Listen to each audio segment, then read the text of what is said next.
Group পর্বে দারুণ লড়াই করে ৩ জয় নিয়ে সুপার ৮ নিশ্চিত করেছে বাংলাদেশ। বাংলাদেশের সামনে সুপার ৮-এ রয়েছে ৩টি ম্যাচ। আইসিসি টি-২০ বিশ্বকাপের এবারের আসরের নিয়ম অনুযায়ী সুপার ৮-এ ৩টি ম্যাচ খেলতে হবে বাংলাদেশ, যেখানে তাদের ৩ প্রতিপক্ষ অস্ট্রেলিয়া, ভারত ও আফগানিস্তান।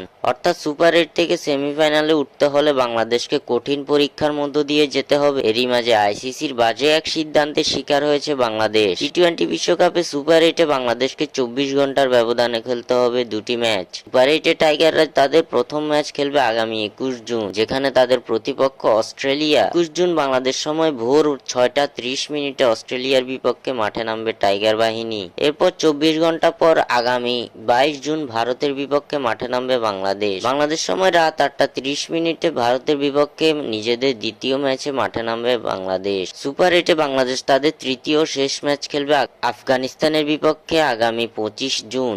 বাংলাদেশ সময় ভোর ৬টা ৩০ অনুষ্ঠিত হবে ম্যাচটি। ভারত অস্ট্রেলিয়াকে বাড়তি সুবিধা দিতে বাংলাদেশকে ২৪ ঘন্টার ব্যবধানে খেলতে হবে ২টি ম্যাচ, যার কারণে ভ্রমণ ক্লান্তির পাশাপাশি কোনো অনুশীলন করার সুযোগ পাচ্ছে না টাইগাররা। মূলত ভারতের সময়ের সঙ্গে যুক্তরাষ্ট্র ও ওয়েস্ট ইন্ডিজের পার্থক্যের জন্য দর্শকরা যাতে সন্ধ্যায় ম্যাচ দেখতে পারে তার সময় ঠিক করতে এমন বিতর্কিত সিদ্ধান্ত নিয়ে বাংলাদেশকে বিপদে ফেলেছে আইসিসি, যার জন্য বড় ক্ষতির সম্মুখীন হতে হবে টাইগারদের। এমন চাঞ্চল্যকর তথ্য ও নিউজ পেতে সাবস্ক্রাইব করুন স্বাক্ষরকে।